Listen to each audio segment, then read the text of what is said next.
ఎవరు కూడా బలవంతంగా మార్పిడిలు చేయలేరు, అది సాధ్యం కాదు. ఇప్పుడు మనమే అంటూ ఉంటాం కొన్నిసార్లు, ఏమని బాగా మీ పదాన్ని వాడుతూ ఉంటారు, గుర్రాన్ని నీళ్ళ దగ్గరికి తీసుకుపోవచ్చు అంతే కానీ నీళ్లు తాపించగలుగుతామా? దానికి దప్పికై నీళ్ళు కావాలంటే తాగుతుంది, దానికి దప్పికైనప్పుడు నీళ్ళు ఆరోగ్య పరిగెత్తుకుంటూ పోతుంది. అంతేగాని మనం నీళ్ళ దగ్గర వరకు తీసుకుని పోవచ్చు, కానీ తాగదు కదా.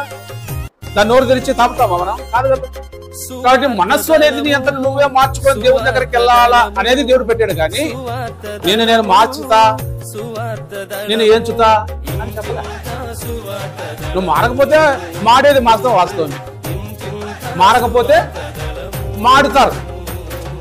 రొట్టె పెనం మీద మారినట్టు మారుతారు, అది వాస్తవమే. ఎందుకంటే మార్పు కోసం నీకు సూచనలు వచ్చినాయి, మార్పు కోసం సూచనలు వచ్చినాయి. ఎట్లా?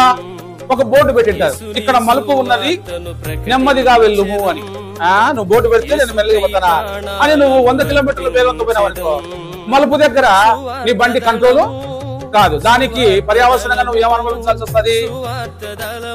ప్రమాదాన్ని గురి కావాల్సి వస్తుంది. ప్రమాదంలో నీ కాలు విరగవచ్చు, చెయ్యి విరగవచ్చు, తల పగలవచ్చు, లేకపోతే జీవితము టోటల్ గా కొలాప్స్ కన్లే ముయ్యొచ్చు కదా. ఎందుకంటే అక్కడ హెచ్చరిక బోర్డు ఉంది, ఏమని?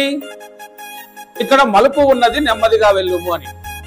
ఆ సూచన నువ్వు గమనించాలా. నువ్వు డ్రైవ్ చేస్తా ఉన్నావు, నువ్వు డ్రైవర్వే, నువ్వు హెవీ డ్రైవర్వా మామూలు డ్రైవర్వా, నువ్వు డ్రైవ్ చేస్తా ఉన్నావు. డ్రైవ్ చేసే నీకు కొన్ని సూచనలు అధికారికంగా సూచించబడుతూ ఉంటాయి. అట్లనే మారు మనసు పొందేదానికైనా ఏ కార్యానికైనా సూచనలు ఉన్నాయి. యేసుప్రభువు వారు ఊరికనే చెప్పలే, మీరు సర్వలోకానికి వెళ్ళి సర్వ సృష్టికి సువార్తను మాత్రమే చెప్పండి అన్నాడు. నువ్వు వచ్చావా సంపదాన్ని పట్టుకుంటావు అట్లయితే ఏం చెప్పలే ఆయన. నువ్వు సువార్త చెప్పు, నా గురించి చెప్పు, నేను ప్రాణం పెట్టానని చెప్పు, నేను రక్షిస్తానని చెప్పు, నేను విమోచిస్తానని చెప్పు, నేను ఆదరిస్తానని చెప్పు, పరలోక రాజ్యాన్ని ఇస్తానని చెప్పు, నా తరపున నువ్వు అది బాధ్యత తీసుకొని చెప్పు. అంతే. నమ్మినాడా రక్షింపబడతాడు, నమ్మకపోతే శిక్షించబడతాడు. సింపుల్ థింగ్ చెప్పినాడు ఆయన, ఇంకా ఎక్కువ ఏమి చెప్పలేదు. చూడండి, ఎందుకంటే ఆయన అధికారికంగా కూడా చేయగలడు, కానీ అది కాదు ఆయన పద్ధతి. ఎందుకంటే మనకిచ్చినటువంటి విచక్షణను బట్టి, మనకిచ్చినటువంటి జ్ఞానాన్ని బట్టి, మనకిచ్చినటువంటి బుద్ధిని బట్టి నిర్ణయం మనమే తీసుకోవాలా. మన బుద్ధి పనిచేయాలా. అందుకే బుద్ధిహీనముగా ఉండకూడదు, బుద్ధిని మనం పెంచుకోవాలా, బుద్ధిని పెంచుకోవాలా.